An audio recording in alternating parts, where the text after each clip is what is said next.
Christian Vigne porte un nom prédestiné à la sauvegarde des vignes, y compris des variétés oubliées comme l'Isabelle, l'un des 6 cépages interdits à la commercialisation en France. Je fais une dizaine d'hectos, voilà, ça correspond à peu près à 1200 bouteilles. Président de l'IGP Cévennes pendant 10 ans, il a créé en 2022 un observatoire pour préserver ces cépages anciens. La petite cuvée qu'il en tire est strictement destinée à réhabiliter leur image. Si vous voulez, l'idée justement c'est de prouver par des micro-vinifications, de prouver qu'on peut faire d'excellents vins avec ces cépages-là, qui plus est, qui ont besoin d'aucun traitement. Des cépages hybrides franco-américains plus résistants et plus résilients face au réchauffement climatique. L'actuel président de l'appellation conserve aussi quelques vignes d'Isabelle autour de son caveau pour faire de l'ombre et pour le plaisir gustatif de ses raisins.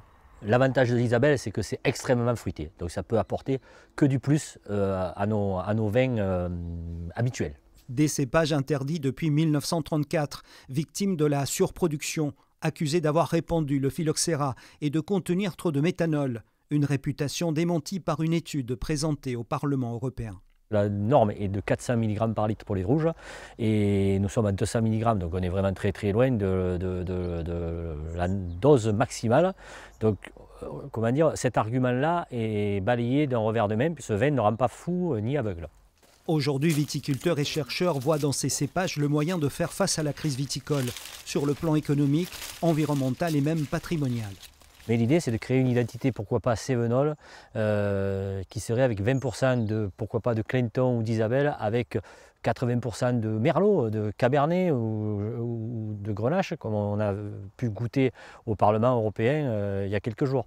La réhabilitation de ces cépages adoptés hier au Parlement européen doit être encore validée par chaque État membre. Il pourrait alors être intégré dans le paquet vin de la PAC 2027.